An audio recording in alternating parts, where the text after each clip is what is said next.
Amin'ny anaran'i Jesosy Kristy no hiara-bananao amin'ity tolakandro ity fiaonan'ny mpiaino radio vaovao masoina ataontsika eto.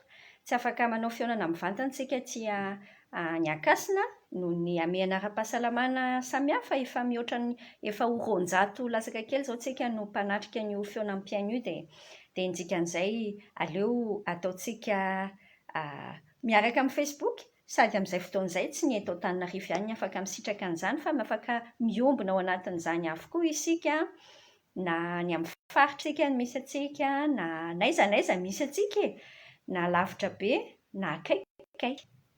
Dia io ao anatin'ity fianarana ny tenin'Andriamanitra ity isika. Mety efa henonao kely ihany ny lohahevitra ampanjintsika amin'ity anio ity satria zoma ao aorianan'ny Pasika no misy atsika izao. Faly miarahaba anao nahatratra an'izany hoe Pasika 2024 izany misaotra ny tompontsika fa fahasoavana be mihitsy, le velona, le miaina, tena fahasoavana. Rehefa misy valanaretina toy izao dia tsy fantatro aloha ianao fa za manokana tena mahatsapa hoe ay moa tsy mandeha ho azy na ny oxygène foantsika fotsiny ihany aza tsy mandeha ho azy. Fa fahasoavana, zavatra cadeau, fanomezana maimaimpoana omeny tompo atsika dia mila ankasitrahantsika tsara. Amin'ity anio ity ny lohahevitra ifampizarantsika ao anatin'io adin-dray latsaka kely, adin-dray eo tsika miaraka dia ny hoe kristianina mandresy ny fahafatesana. Kristianina mandresy ny fahafatesana. Ok? Tsy mahay miresaka an'izany mihitsy tsika sady tsy mahay mandray an'izany mety efa misy teoria be da be mihitsy any anaty saintsika any. Fa ny antsika tsy ilay teoria antsika ilay fisainantsika nge tsy mitondra fahavelomana fa ny tenin'Andriamanitra ao no mitondra fahavelomana ho antsika. Kristianina mandresy ny fahafatesana, izay ilay resantsika eto amin'ity anio ity Andao hivavaka ary alohantsika, angatantsika ny taridalan'ny fanamasina, n'aiza n'aiza misy anao dia ho akoho eto. Andriamanitra rainay ndreto izahay feno fifaliana be, afaka miombona ao anatin'ity fiarahana amin'ny Facebook ity mety tsy ny olona rehetra ny afaka manao an'izany fa misaotra mihitsy aloha ny amin'ny hafahany manao an'izany. Dia mankasitraka izahay ny amin'ny tombonandro, ny amin'ny fahasalamana, ny amin'ny sainay mbola ato anaty lohanay tsara. Misaotra anao ihany koa fa ny fanahinao masina miasa. Misaotra tamin'izay teny nampianarinao anay nandritry ny herinandro masina lasa teo, tamin'ny fotoanan'ny fankalazana ny Pasika iny ary isan'andro ianao hatramin'izao mbola miteny aminay ary mbola hiteny aminay hatrany. Izay tompo ao anatin'izao ora iray iarahanay eto amin'ny Facebook izao iarahanay eto amin'ity fianaran'ity izao dia mila anao izahay manokatra ny vavahady-tsainay rehetra. Mila anao izay fanahy masina manome an'ilay fanahiny fanambarana aty anatinay, atakaranay ny hevitry ny teninao, atakaranay ny tena midikany hoe nitsangana tamin'ny maty ianao Jesosy, ny toeran'ny fahafatesana eo amin'ny fiainanay dia ny tsy hanana an'izany fahefana aminay intsony na kely aza. Andriamanitra mila anao izay amin'ity anio ity ny fanahinao masina ny tarika anay amin'ny marina rehetra, manome fifantohana anay n'aiza n'aiza misy anay ary tsy mitovy amin'ilay tamin'ny fiantombohana ny toe-ponay rehefa hifaran'izao fiarahantsika izao satria fantatra efa miteny aminay manokana aminay tsirairay ianao. Ny anaran'i Jesosy Kristy nanaovanay mivavaka. Amen. Ndao ary jerentsika ny tenin'Andriamanitra. Asa mora fantatrao fa amin'ity taona ity ny lohahevitra iarahantsika eto amin'ny radio vaovao masoa mianatra tany amin'izay fitsidiam-paritra rehetra natao dia amin'ny fiaonan'ny mpiaino radio vaovao masoa isaky ny zoma ihany koa dia ny Korinthiana 2, ny 4, ilay ary amin'ilay andiny 4:10 hatramin'ny 7:12 izay ilay teny jerentsika hatrany fa eo amin'ilay andiny 5:10 no teny filamatritsika raisintsika hoe fa hanitry Kristy ho an'Andriamanitra izahay. Hanitry Kristy ho an'Andriamanitra izahay. Ho an'izay ho very dia hanitra mitondra fahafatesana, fa ho an'izay ho vonjena kosa dia mitondra fiainana. Andry Kristy ho an'Andriamanitra, izay ny tanjontsika hoe amin'ny zavatra rehetra ataontsika dia misy fofona Jesao miainga aty amintsika aty, misy fofona Jesao eniny hafa. Inona izao ny fofonanao io amin'izao fotoana izao? Eny e, tsika tsy miresaka hoe maimbo aza tenena ilay tohiny, fa midikany any amin'ny fofona ara-panahy eny olona, rehefa miala amin'ny toerana iray ianao dia inona ny zavatra avelanao eo? Fa sorenana be ve rehefa miala eo ianao? Sa misy afaka miteny ilay olona hoe manitra Jesao mihitsy ianao? Mety manitra ilay izy amin'ny olona sasany, fa mety maimbo koa ilay izy amin'ny olona sasany rehefa olona tsy vonona ny hiova fo rehefa olona tsy vonona ny hibebaka, rehefa olona tsy tia Jesao dia maimbo ilay fofona, fa tsy maninona, andao hitondra ny fofony Jesao hatrany hatrany isika amin'ny fiainana. Ao anatin'io indrindra dia mazana ao anatin'izao vanim-potoana mavaivay izao, mavaivay ilay fotoana iainantsika miaraka amin'ity Covid-19 ity, isam-baravarana izao misy mikokohaka kely, mety misy fahoriana mihitsy aza amin'ny fianakaviana fantatrao.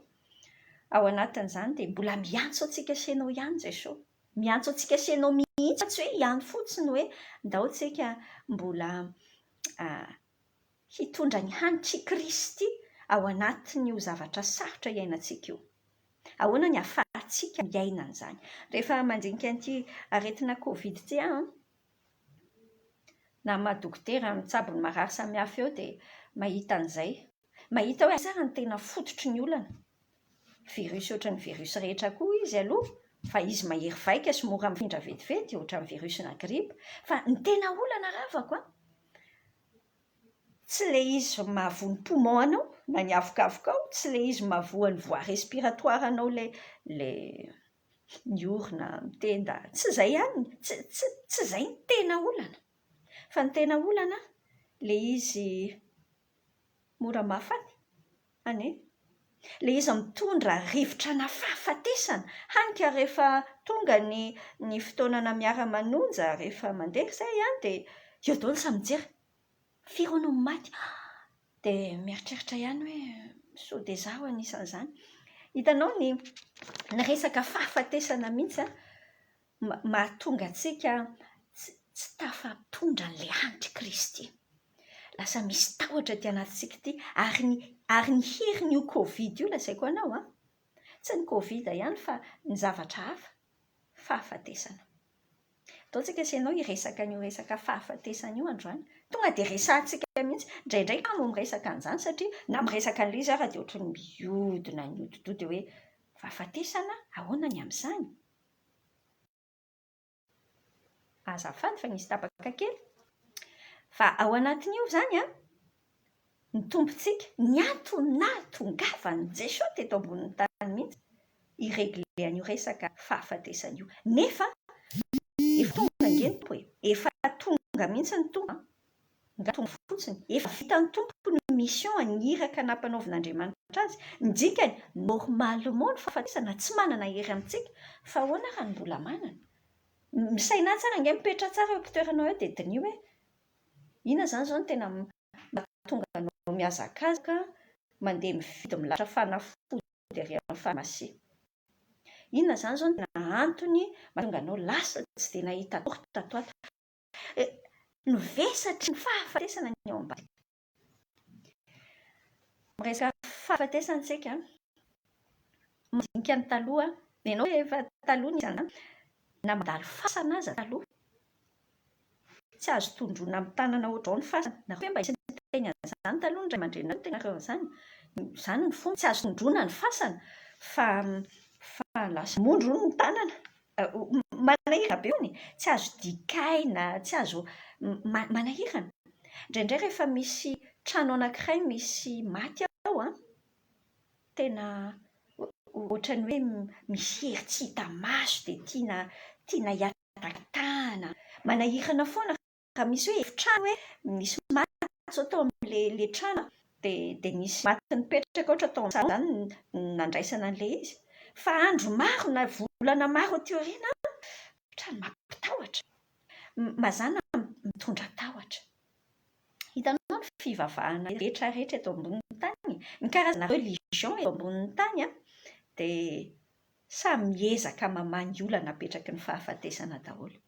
Izany daholo ny ataon'ny religion ety ambonin'ny tany. Misy ohatra ny religion miteny hoe misy incarnation, efa hainao zany incarnation zany. Incarnation zany hoe na zany le olona, le fanahin'le olona zany maty le olona fa avy eo lasa miova biby arakaraka ny nataony tety ambonin'ny tany. Mety miova biby, mety miditra amin'ny olon-kafa ve, mety ho tsaratsara kokoa. Zany ny hevitry ny fivavahana samihafa. Misy fivavahana to dia miteny fotsiny hoe nous irons tous au paradis. Tonga dia hoe mankany paradis daholo. Soa ihany fa mahafantatra Andriamanitra maritsika ianao. Le Andriamanitra nanao fiainana, izy no manana teny mila jerentsika, manambara hoe inona marina ny zavatra miseho. Ity resaka fahafatesana ity ery mifehy olombelona tsirairay eto tany ity. Tsy misy na dia olona ray aza afaka hoe mistopé fahafatesana izany. Mety afaka hempotra gamba le izy amina teknôlôjia zao misy vadina mpanjaka vavy lehibe ny Angleterre hoe maty efa 100 taona zany no maty. Fahasoavana zany amin'izao vanim-potoana antsika izao dia 100 taona maty, fa maty le izy aloha tsy maintsy hoe maty. Tsy misy mahay miala amin'izany fahafatesana izany mihitsy na iza na manam-pahefana toy ny inona aza, dia tsy misy tafiala amin'izany fahafatesana izany. Raha misy miteny hoe inona ary ny tena mampitovy ny olona rehetra eto ambonin'ny tany dia mety hiteny hoe angamba ny torimaso. Torimaso tsy mampitovy ny olona rehetra any. Misy olona tsy mahita tory mihitsy. Mampitovy ny olona rehetra eto ambonin'ny tany amin'ny fahafatesana. Rehefa fahafatesana na mpanjaka be le olona, na prime ministre le olona, na miasa trano le olona, na mpiasa birao le olona, rehefa maty dia sady tsy mitondra ninina no tsy maintsy asika eo ambanin'ny tany dia izay. Dia mitovy dia olona any amin'ny Genesis 3 manambara hoe vovoka dia mody vovoka. Mety mandeha amin'ny corbillard angamba le olona, na mety atosy amin'ny sarety kely, fa io mitovy ihany. Hitanao le teny tany amin'ny Hébreu 2, ndao ny averintsika jerena kely, jerentsika Hébreu 2 ao amin'ny 5:10 ao.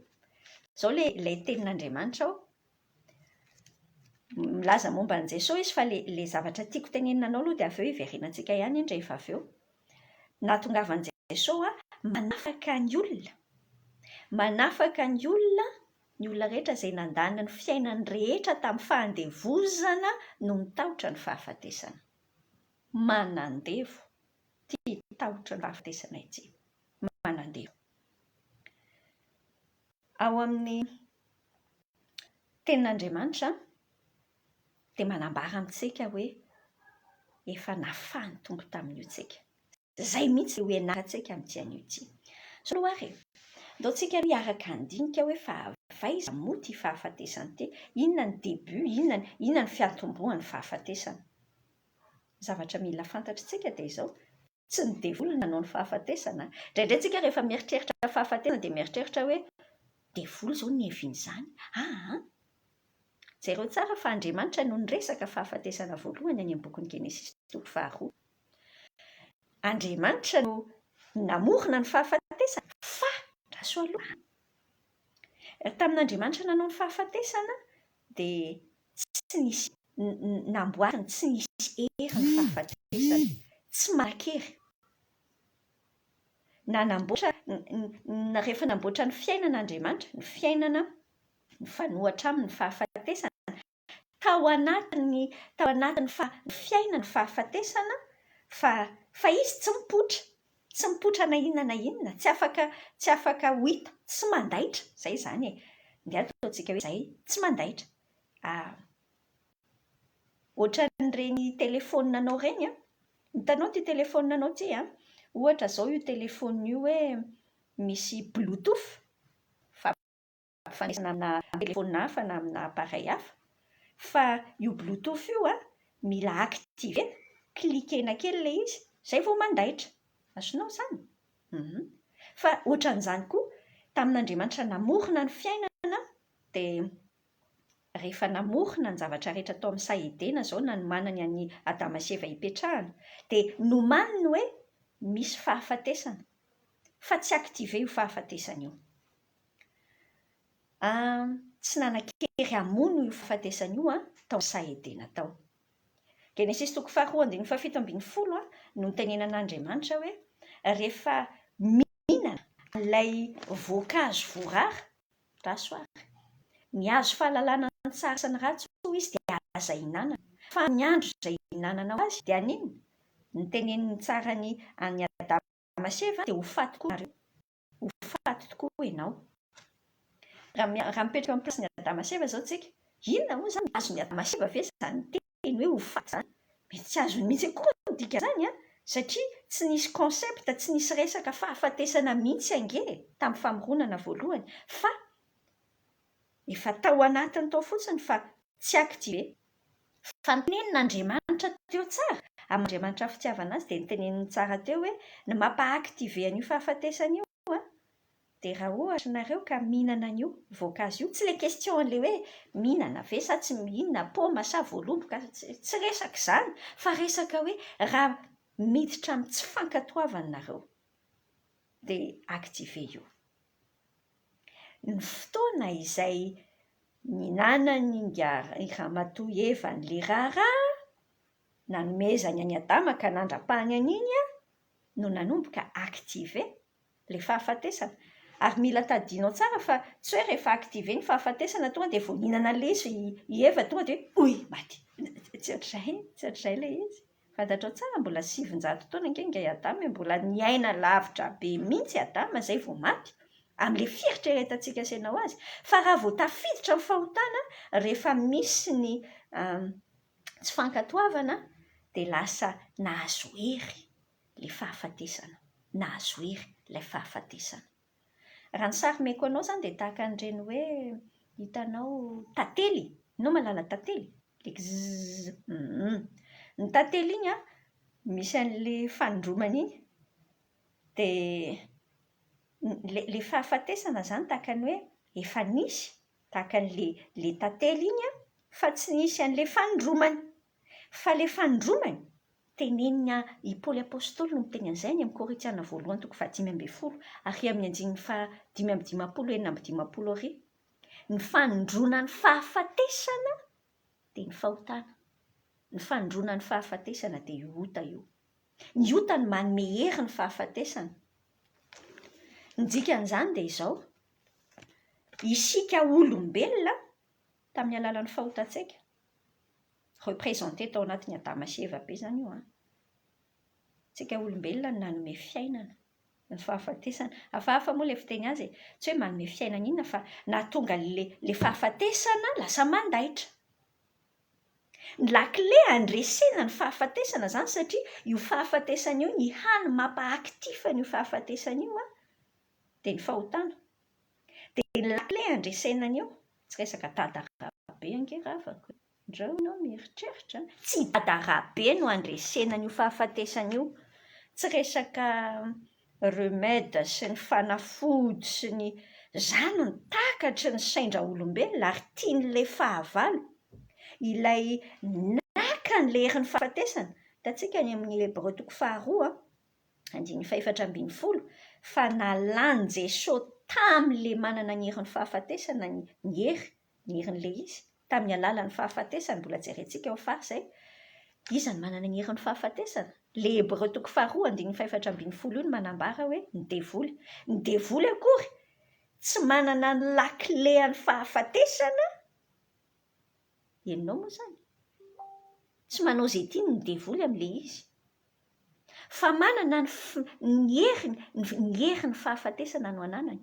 Fa izao nefa, efa nalain'i Jesosy izy. Ny zavatra vitantsika olombelona, ny zavatra mety azontsika atao dia ny mampitony, ny manemotra an'ilay resaka fahafatesana. Fa izao, ny lakile izany, lakile handresena ny fahafatesana dia esorina amin'ny fahafatesana ny heriny. Ka inona ny anesorana ny heriny inona ny anasorana inona le herin'ny fahafatesana? Fa raha maraka tsara ianao izany dia maraka hoe inona ny herin'ny fahafatesana. Ny fahotana no herin'ny fahafatesana. Rehefa esorina amin'ny fahafatesana izany, ilay manome hery azy, ilay fanindromany, dia tsy manan-kery intsony ilay fahafatesana.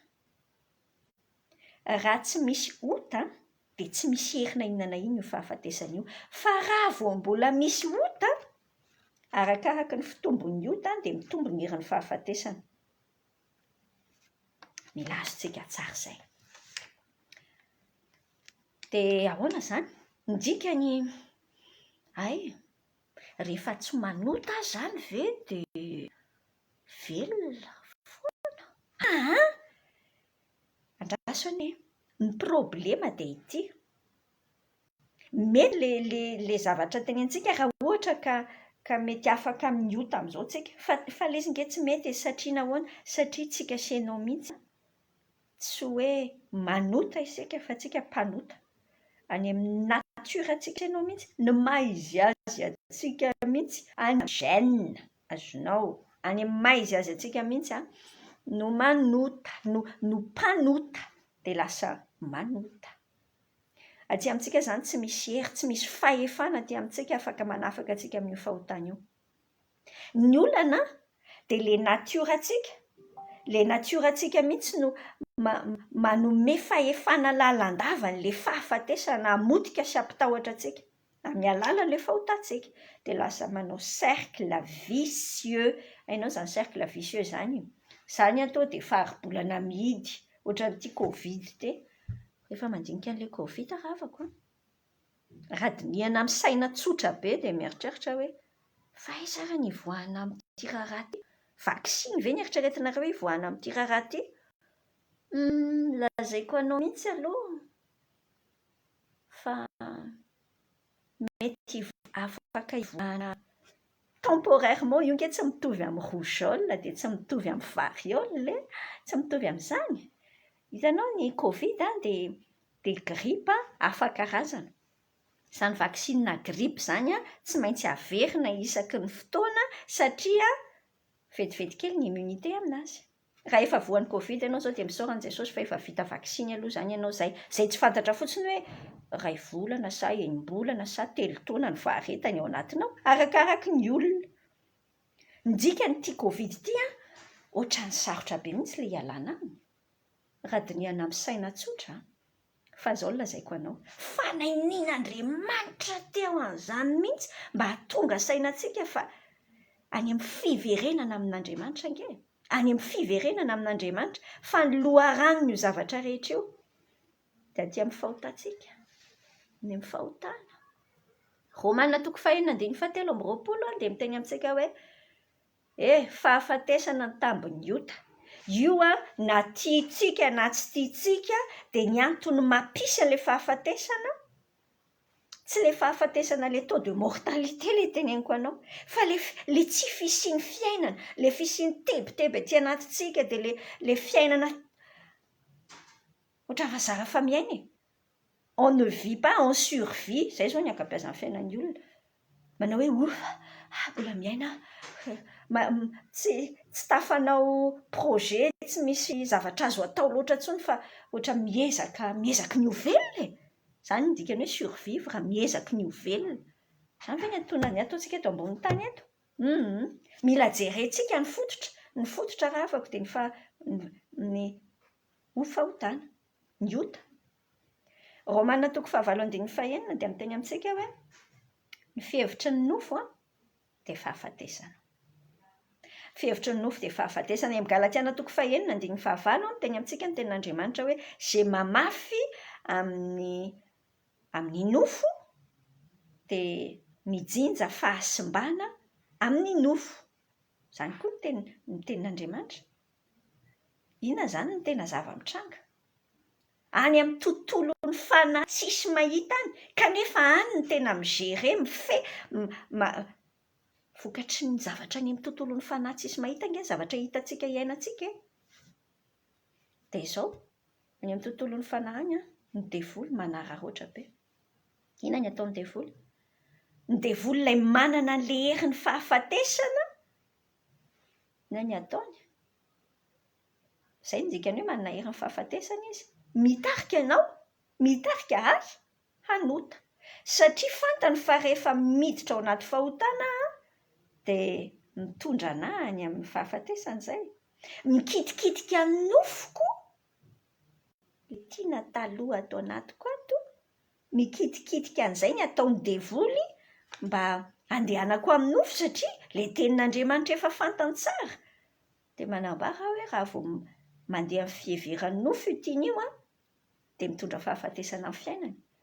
Dia daviny izany dia hoe ny andehanantsika amin'ny nofo, ny hanotantsika andro aman'alina, dia amin'izay misy fahafatesana mihodiody foana ny fiainantsika. Za te hanontany anao mihitsy izao, dao hoe mipetraka kely, misy fahafatesana mihodiody ve ny fiainanao? Manaona ny fiainanao izao? Manitra ny fiainan'i Jesosy ve?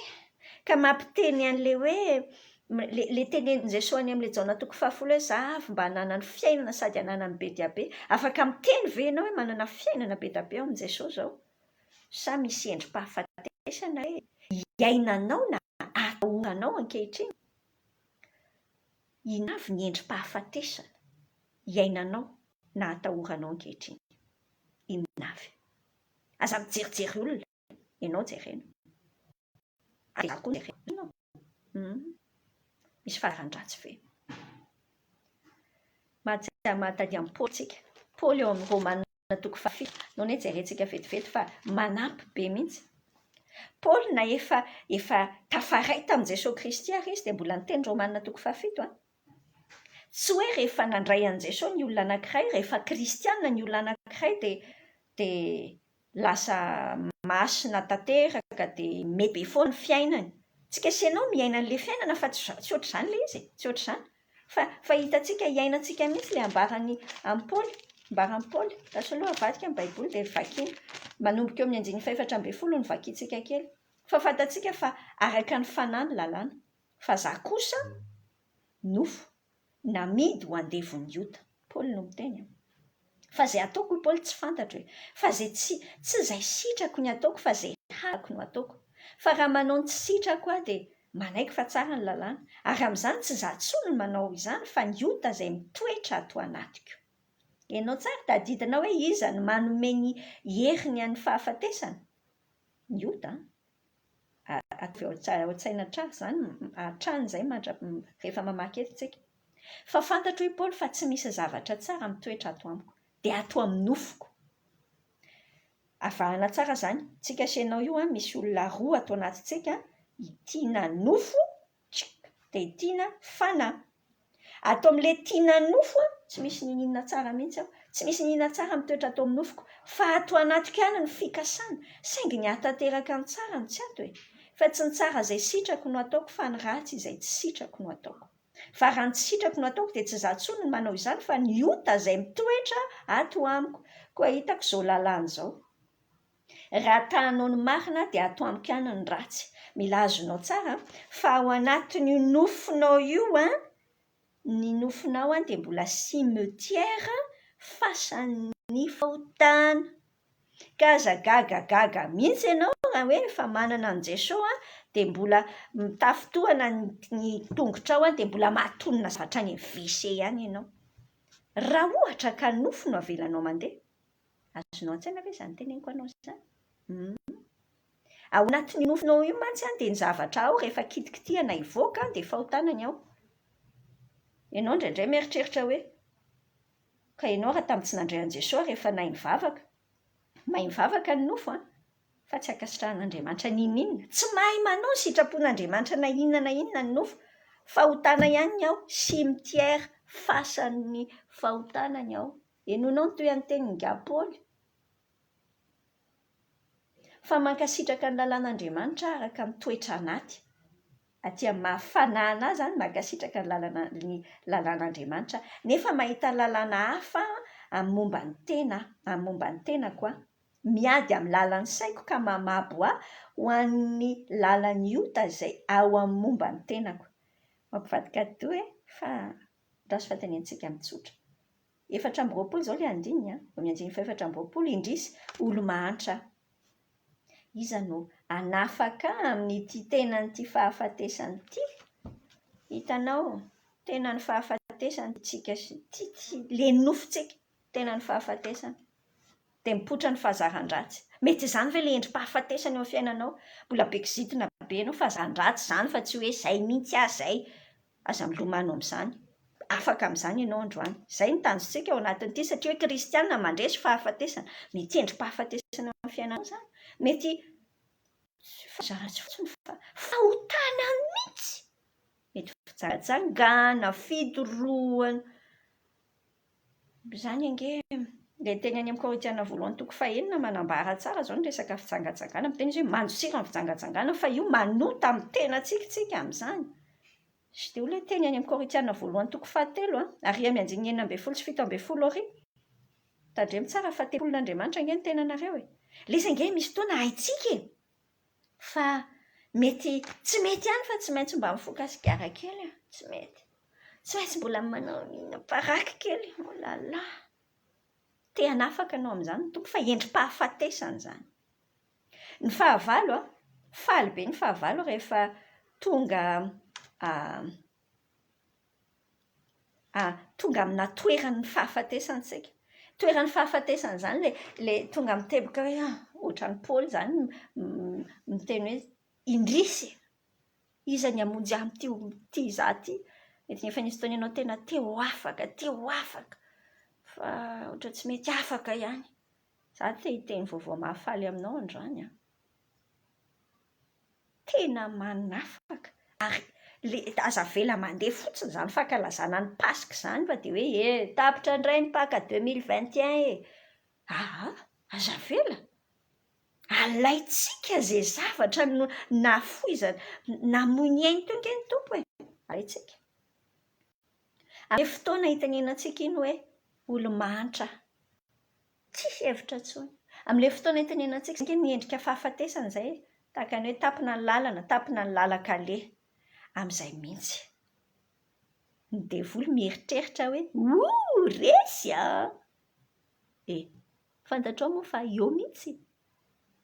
Teo amin'ilay Jesosy nomboana tamin'ilay andro zoma iny izao a. Ny bita keringa devoly vita. Fa izy nefa ny vita. Fa indraindray tsy azo loatsaina efa vita ny devoly, efa vita ny fahotana. Dia lozanao mbola lona ao anatin'ilay izy ihany. Dia inona izany izao ny resantsika sy ianao? Isaky tsy maka-toa-tsika sy ianao dia manome hery ny fahafatesantsika hiasa bebe kokoa amin'ny fiainantsika. Amahana ny olana olombelona eo ilay olana mampikodina antsika ao anatin'ny fahotana, miteraka fahafatesana eo amin'ny fiainantsika. Dia nanao ny Hébreux 4:4-12 ny anambaran'Andriamanitra azy. Rasany hoe ambarako aminao tsara Hébreux 4 ilay eo amin'ny andininy 4:12 izao ilay tenin'Andriamanitra ao. Rasoloha vadika vetivety ny Baiboly. Hébreux 4:4 koa satria manana nofo amandrany zaza. Dia mba nandray izany koa izy, izary izany Jesosy izany. Nandray an'izany Jesosy. Mba handringanany amin'ny fahafatesana ilay manana hery ny fahafatesana. Rehefa niteny Andriamanitra tao amin'ilay Genesis 2:17 amin'ny fotoana hinananao an'io dia ho faty tokoa ianao. Ilay olombelona ange izany e. Ilay olombelona ho faty io.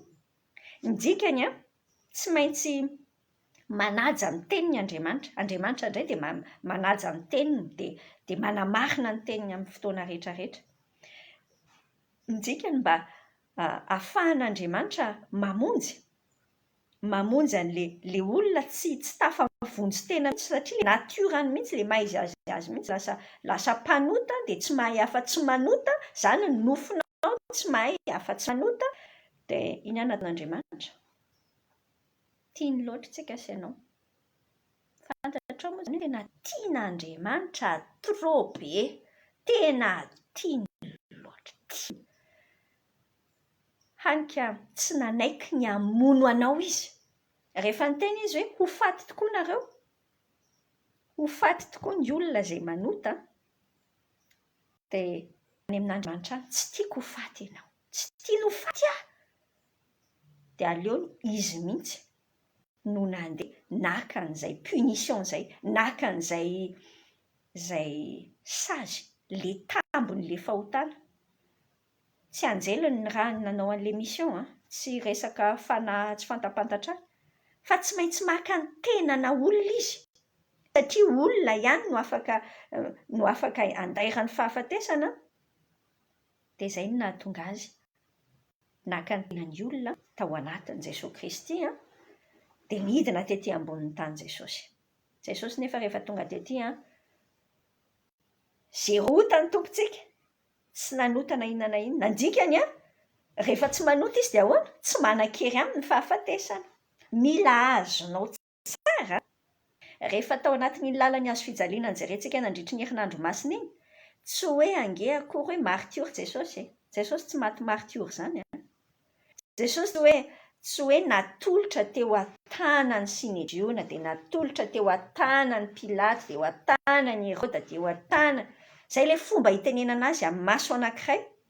Fa hitantsika tsara ny amin'ny jaonina toko 10 ary amin'ny 17 sy 17 ary. Izao no voasoratra any. Jaonina toko 10 17 ary izany hoy Jesosy ny itiavany raiko satria izaho manolotra ny aiko mba handraisako azy indray. Tsy misy manaiso ny aiko amiko fa ny tenako ihany manolotra azy. Manana fahefana hanolotra azy ary manana fahefana haka azy indray. Inona ny zavatra tenentsika amin'izany? Tsy nanan-kery tamin'i Jesosy Kristy nakily aza ny fahafatesana. Tsy hoe misy mort naturel na hoe lozika fa maty ny tompoko mboana ve tsy ho faty. Nolazain'io tenin'Andriamanitra io Jesosy no nanaiky an-tsitrapo hoe alefa azy fa izaho ho faty ho an'io tiany io, ho anao miaina io ankehitriny na mijery io.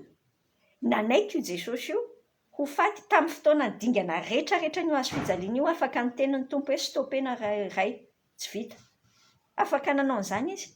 Fa fantatrao moa le connexion be eo amin'Andriamanitra sy Jesosy.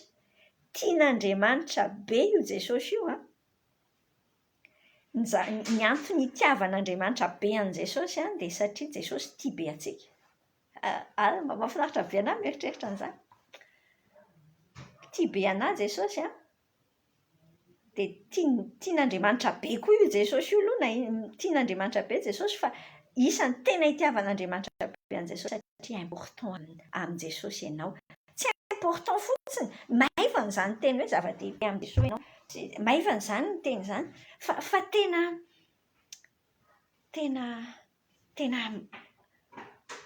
ny ainy no nafoniko. Azonao tsaina ve ny ainy Jesosy no nafony. Izany ny toeranao amin'ny tompo izany. Dia inona?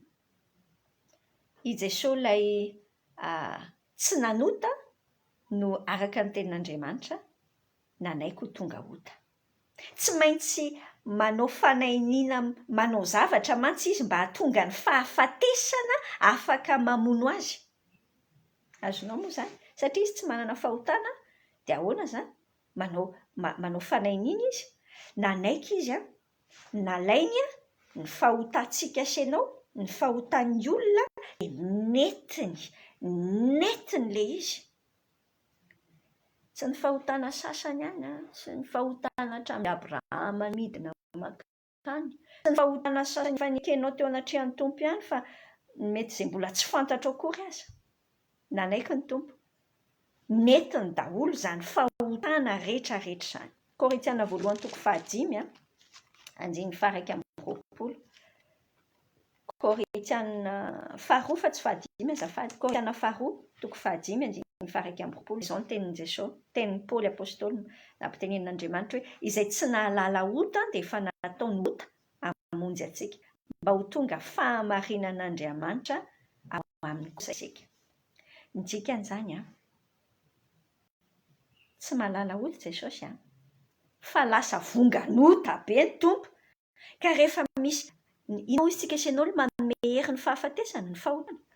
Rehefa nanaiky nitondra ny fahotana io izy dia lasa nanan-kery tamin'ny fahafatesana. Azonao ve? Lasa nanan-kery tamin'ny fahafatesana. Jaonina toko 1:7 Jaonina mpanao batisa ilay niteny hoe indro ny zanak'ondrin'Andriamanitra izay manaisotra ny fahotana izao tontolo izao. mitondra ny fahotantsika amin'ny tompo. Nalaina ny fahotan'ny olona rehetra mba tsy hanana fahefana hamono antsika intsony ny fahafatesana. Ianao ve izany nalain'i Jesosy ny fahotana rehetrarehetra mba tsy hanana fahefana amintsika intsony ny fahafatesana. Romaina toko 5 eo amin'ny 9-9 hatramin'ny 10 no efa kitsika vetivety. Romaina toko 5 9-9 hatramin'ny 10. Izao no voasoratra hoe fa Andriamanitra mampiseho ny fitiavany antsika fa fony mbola mpanota isika dia maty hamonjy antsika Kristy. Tsy hoe mila amboaboarina aloha ianao fa taminy ianao mbola mpanota amin'le ianao miaraka amin'ny faharatsianao sy le nofo be anao iny mihitsy ny nahatongavan'i Jesosy hamonjy anao amin'iny. Maty hamonjy anao tamin'iny tompo. Koa mainka aza ny amin'izay antsika ho afaka amin'ny fahatezerana ankehitriny rehefa nohamarinina tamin'ny rano isika. Rehefa nilatsaka io ranon' Jesosy io dia justifientsika. Justifie izany nohamarinina. Tsy marina. Tsy marina satria hoe manao ny marina. Raso aloha tsy resaka manao ny marina ny resahana, fa resaka eta hoe lasa marina eo anatrehana fitsarantsika. Justifie. Juste satria justifie. Marina satria nohamarinina. Zay tsika sy ianao zay. Nohamarinan'Andriamanitra tamin'ny rano. Fa raha fony mbola fahavalo asika no nampihavanana tamin'Andriamanitra tamin'ny hafatesany zanany, maika ny hamonjeny antsika ny amin'ny fahavelomany ankehitriny rehefa nampihavana. Nataon'io Jesosy Kristy io dia nampihavana antsika. Tonga afaka mana fifandraisana, ka fifandraisana fotsiny. Mahafinaritra be mieritreritra an'izany hoe raha ianao izao mahafantatra olo-mpanjakana ambony ohatran'ny tsara be. Fa manahoana raha ny olo-mpanjaka, ilay tompon'ny fanjakan'ny univers no miteny anao hoe za nge te hiavana aminao za te atao hoe havinao, nga havana fotsiny, te ho tonononao hoe rainao izy. Zany nge no nataon'i Jesosy Kristy teto ambonin'ny tany. Mila azonao izany. Izany nahafatesany. Ny fahafatesana, mbola misy ny fahafatesana. Rehefa maty Jesosy teo amin'ny hazo fijaliana, mbola misy ny fahafatesana fa tsy manan-kery intsony. Nesorina indray izany le fandroman'le tantely be. Le tantely manao fahafatesana izany mbola eo miodiody. Fa ke moa tsisy fandronana intsony ilay izy. Efa tsy misy intsony. Tsy hoe rehefa manota ianao dia mbola mety. Dia mbola misy. Andraso aloha fa manjary sao dia zavatra hafa noteneniko anao. Fa ny tiako ambara hoe efa afaky ny tompo izay fahotana manome hery ny fahafatesan'izay. Potika. Voaloty eo amin'ny hazo fijaliana. Paye. Tout paye. Hitanao izany rehefa ilay mandoha vola iny ianao dia mahafinaritra be hoe tout paye. Tout paye eo amin'ny hazo fijaliana ny tambon'ny fahotanao rehetra. Ianao ve nolazaiko? Rehetra. Ny tambon'ny fahotanao rehetra efa tout paye. Jesosy no nampeye anazy. Ny fitsanganan'ny tompo tamin'ny maty no pirofo potika ny fahotana. Ary tsy manan-kery amin'izay mino azy intsony ny fahotana. Mino an' Jesosy. Tsy manan-kery amin'izay mino an' Jesosy. Eo zany tsika sy ianao no mandinika hoe tsy manan-kery ry tianako maty andry dadatoanay. Izy zao misy mpanakanto indray maty. Dia ahoana izany? Andraso aloha. Jaona toko 12 vakina vetivety. Izao no tenin'i Jesosy tamin'ny ry Marta sy Maria. Jaona toko 12 5-20 sy 4 hoy Jesosy taminy. Izany fananganana maty sy fiainana. Izay mino dia maty aza dia ho velona indray. Ary izay rehetra velona ka mino ahy dia tsy ho faty mandrakizay. Fanontaniana apetraka ny tompo. Mino an'izany ve ianao? Ianao ngamba miteny eny misy izany. Fa iny ty endrim-pahafatesana iainanao ty. Fa mino ianao mbola milomanao foana. Dao ino? Dao iainana. Fa efa afaka kaitsika. Misy zavatra tiako marianao kely fa matetika tsy dia mariantsika. Rehefa amin'ny vanim-potoanan'ny Pasika, maka an'io texte ny Matthieu toko 7-20 io. Ao anie, avadio vetivety any amin'ny Matthieu 7-20 ny baibolinao. dia jerentsika ny 550 hatreo amin'ny 750. Rehefa niantso tamin'ny feo mahery, indray Jesosy dia nanolotra ny fanahiny. Hitanao tsara? Tsy hoe nesoriny zalahy ny ain' Jesosy, fa Jesosy nanolotra an'ilay izy noho ny fitiavany antsika sy ianao.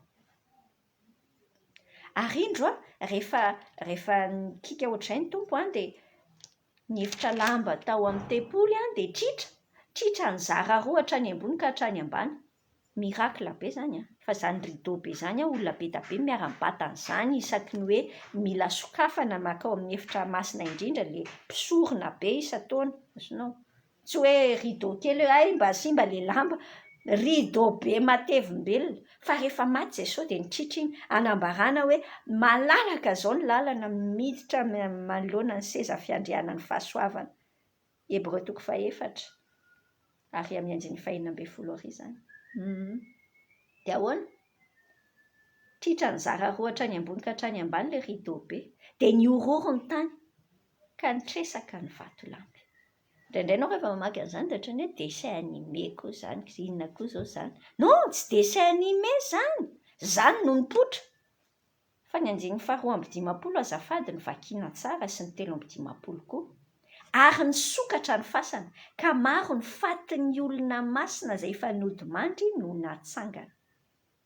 Ka nivoaka avy tao amin'ny fasana ireo tao aorianan'ny nitsanganan'i Jesosy dia nakany amin'ny tanàna masina ka niseho tamin'ny olona maro. Rehefa mamaky an'io indraindray ohatrany film horreur ahoana ary izany? Fa matoa teny ny tenin'Andriamanitra eo dia nisy zany, nisy. Nitsangana tamin'ny maty tsy ny olona rehetra, jereo tsara. Nisy rehefa maty Jesosy nitondra le paiement na le fandoavana ny tambiny fahotantsika rehetrarehetra rehefa maty teo ny tompo dia lasa afaka.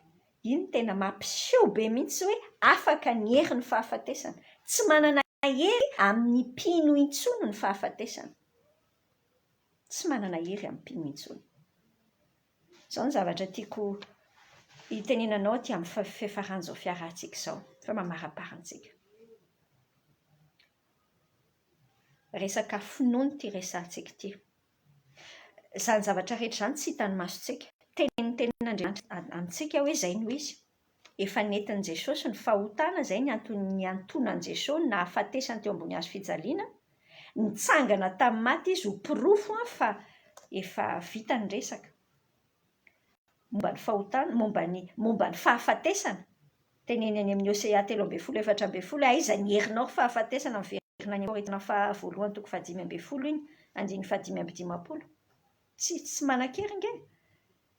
Fa izao, izay hery omenao an'io fahafatesana io ny ananany. Ato anatin'ity lohantsika ity ilay izy, ato. Ato no misafidy hoe ino ianao. Ato nge no manomboka ny finoantsika men'Andriamanitra. Dikany hoe nandray an'i Jesosy tsika amin'ny Ezekela 5:30, 5:7 no men'Andriamanitra fo vaovaontsika. Nesoriny le natiorantsika, nosoloiny le natiorany. Ao anaty izay le fanahintsika izay. Lasa manana an'le natioran'Andriamanitra aty anaty tsikitsika. Fa aza adinoina fa mbola eo ihany le nofontsika mandrapahafatintsika dia mbola ao io nofontsika io. Dia nomen'Andriamanitra fo vaovaontsika. Ao anatin'io fo vaovao nomen'Andriamanitra antsika io tiantsika hiaina amina finoana azy. Izany finoana izany ozy ny Hébreux 1:1 dia fahazahoana antoka zavatra tsy hita maso. Fampisehoana ny zavatra antenainao, sura amin'ny zavatra tsy hitanao ianao. Izay ny antsoina hoe mino. Ato anatin'ity lohantsika sy ianao ity izany, izay ny tenenan'ny Romanina 12:2 milaza hoe miova ny fanavaozana ny saina, maneky ho avaozina atao anatin'ny sainao amin'ny sainao ao. Le fanavaozana, le fanahinao nge, le fanahinao efa vaovao ny fanahinao. raha efa nandray an'i Jesosy ianao, raha mbola tsy nandray an'i Jesosy ianao dia te hanome fahalalahana anao teny amin'ity an'io ty hoe ndao raiso io Jesosy io, fa ao ihany ny solution amin'ny tahotra amin'ny fahafatesana, ao ihany ny solution ny vahaolana amin'io fiodikodinanao amin'io fiainana tsy misy fiainana io, fa tsy misy afa-tsy eo amin'i Jesosy rery ny fiainana, raiso Jesosy. Raha efa nandray an'i Jesosy ianao, mahita ianao hoe izaho mbola ahodin'ny fihazaran-dratsy ny fiainako, izaho mbola tahaka ny milatsaka foana amin'ity fijangajangana ity, mbola milatsaka foana amin'ity fidorohana ity, mbola tsy mety fa mbola tafakolikoly ihany ny fiainako e. Lazaiko anao fa ato ny problemanao. Ato n'inona? Ato anatin'ity saintsika ity, tsy avelantsika avaozy ny tenin'Andriamanitra fa tapitra izany. Androany avelao avaozy ny tenin'Andriamanitra ny ato anatin'ity sainao ity. Mety aiza hisafidy ny hino? Safidy io. Inona ny zavatra hinonao? Ndao tsika asianao hino. Fa haikay, efa afaka, efa maty amin'ny ota hozy izy any amin'ny bokin'ny Romanina toko 9. Romanina toko 9 manambara amintsika. Ataovy efa maty amin'ny ota ny tenanareo fa velona amin'ny Kristy. Izay teny hoe ataovy izay, lasa lovakiko aminao mihitsy izay fa sao dia ny tenin'Andriamanitra ihany no mamelona manome finoana aty anatintsika ity. Aoka ho tahaka izany koa ianareo amin'ny 9:12 amin'ny Romanina toko 9. Ka ny tenanareo dia ataovy ho efa maty ny amin'ny ota fa velona ho an'Andriamanitra. Ataovy ho efa maty. Ny dikany considéreo. Ato anatin'ny lohanao ato izany. Mila raisinao amin'ny finoana hoe ay moa efa voapeheny tompo, efa nalohan'ny tompo daholo ny zavatra rehetra. Raisinao amin'ny finoana izay. Efa voalonga io e. Zavona be daholo sisa. Zavatra fandemetsàina, zavatra inona ny ataony devoly nge fitaka be fotsiny ny ataony. Tsy manana izy nge fa tsy manana ny herin'ny fahafatesana rehefa nesorin'ny tompo taminy. Tsisy ninina il n'a rien sauf ny famitahana. Tsy manana ninina afa-tsy ny famitahana ny ataony devoly amintsika. Tsy manana hery ninina nge ny devoly. Indrindray ianao matahotra devoly, ny atahoranao devoly, heriny any anatinao. Fa ao amin'ny finoanao io. Ndao ino? Oatra zazakely. Ay moa izaho efa afaka tsy mifoka sigara. Fantatrao moa izany? Hitanao io resaka démarche rehetrarehetra amina fanafahana sigara misy isan-karazany. Ato ange io. Lazaiko anao fa rehefa ianao no manapa-kevitra, ianao ny fanapahan-kevitrao io afaka atao daholo ndao handany 4 millions anaovana désintoxication anao amin'ny toaka dia anaovana an'ity. Azo atao ka, azo atao. Fa izao no lazaiko anao, mihery ao anatin'izany rehetrarehetra izany. Fahasoavana ny mahafantatra an'ity Jesosy ity, fa ity Jesosy ity hoy ny Jaona toko 9. Rehefa io no manafaka dia afaka tsika. Fa ahoana ilay izy nge efa nataony ilay fanafahany, efa afaka tsika. Ohatran'ireny hoe menotte ireny ianao, misy menotte ny tananao. Hatramin'izay ianao ny fatorany devoly, fatorany devoly amin'ny fatorany devoly. Ok, tsy maninona. Tsy maninona ka. Afaka ianao manomboka izao. Fa izao tamin'i Jesosy teo ambony hazo fijaliana nge dia nivahainy ilay menotte e. Hitanao ohatr'izao izany ilay tananao zatra amin'iny dia mbola ohatran'iny ihany ny eritreretinao hoe ka izaho moa dia tsy mety mihitsy nge raha tsy mananina kely. Mety io. Fa ato. Mety aiza avaozin'ny tenin'Andriamanitra hoe efa afaka Jesosy Izay misy différence be mihitsy, misy fahasamihafana goavana ny fieritreretanao hoe za ho afaka sy ny za afaka. Na hoe za efa afaka. Efa afaka ianao. Izay ny vaovao mahafala ny fahatongavan'i Jesosy. Efa afaka ianao. Fa iaino ny fanafahanao. Jaona toko 9:1-3 miteny amintsika hoe raha mitoetra amin'ny tenin'Andriamanitra tsika dia ho fantatritsika ny marina. Ary ny marina manafaka atsika tsy ho andevo. Izay ilay tenin'Andriamanitra. Raha maharitra amin'ny teniko nareo izy ny tompo, hoy ny tompo dia ho mpianatra tokoa ka ho fantatrareo ny marina ary ny marina manafaka anareo tsy ho andevo. Ny fahafantarantsika ny marina dia efa tsy manana hery intsony. Ny hery ny ho fahafatesana io dia izay homentsika azy ihany. Za misafidiny tsy hanome hery ny fahafatesana ninona amin'ny fiainako intsony. Tsy avelako anakery. Na inona na inona tenenin'io Covid io tsy avelako manakery. Eny e! Alazaiko anao fa sinana Covid izany efa nandalo tsara taty raha za manokana zao efa niaina an'izay tsara mihitsy efa nandeha ilay izy. Nandeha koa ny traitement. Azonao. Fa zao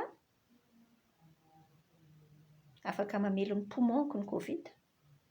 Fa tsy afaka mamelo ny finoako izy.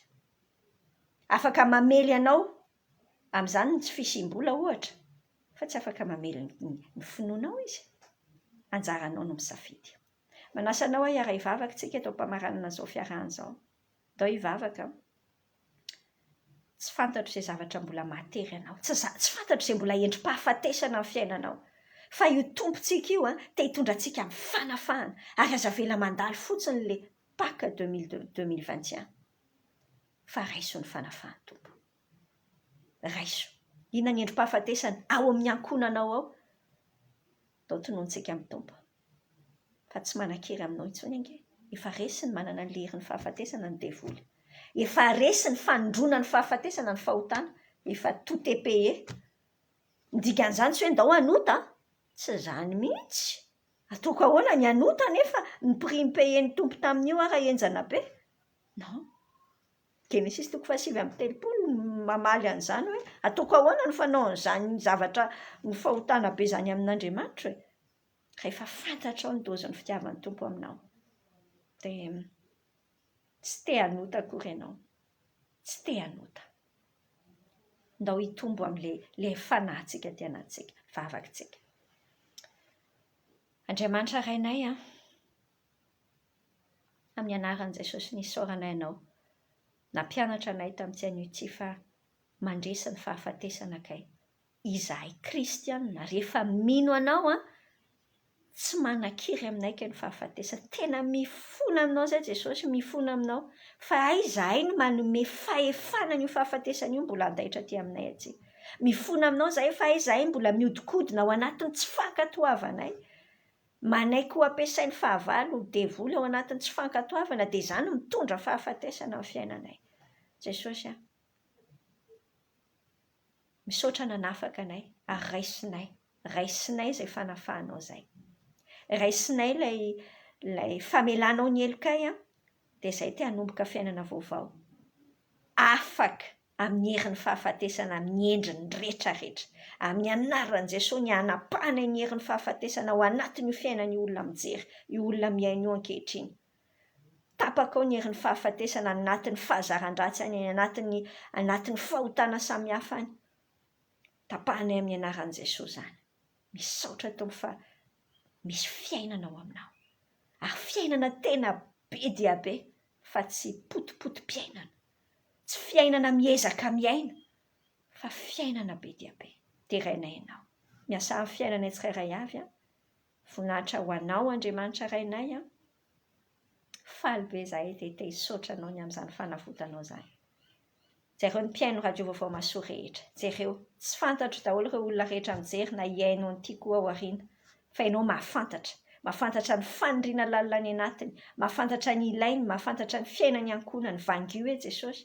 Mivavaka manokana izay ho anatin'ny olona rehetra amin'ny fahatereny aretina ankehitriny. Jesosy meo ny ositra ny fanasitranana. Asehoy Jesosy fa tsy mahakasika ny any anatin'ny finoanay io. Tsy mahakasika ny any anatin'ny fonay. Meo fampahirezana manokana. Tsy atahotra, tsy angorohoro. Fa hijoro ho vavolombelonao. Any amin'izay hôpitaly misy any. Any amin'izay toeram-pitsaboana any an-trano rehetra any. Zareo koa Tompo mety misy ao anatina tsy fampiana lalina amin'izao fotoana izao. Mety ao anatina fahaverezana asa. Mety ao anatina zavatra tena mampamohy fo amina fijeriny manodidina rehetra. Tahaka ny hoe tsy hisy tia ohatra mikatso daholo izay atao dia reraka e. Jesosy milanao izay.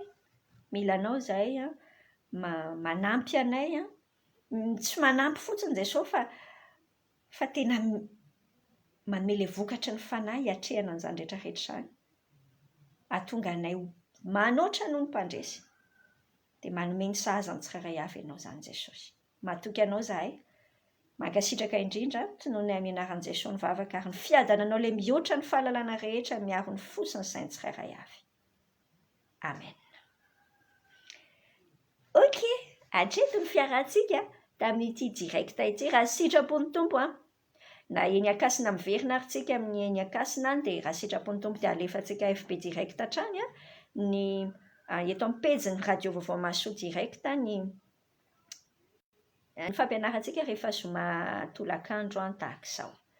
Afaka partagenao amin'ny olona izay tianao partagena azy any dia ray ny tompo mametraka ny mandrapitafa aminao ary fa amin'ny manaraka indray tsika miaraka. Tainy tompo ianao.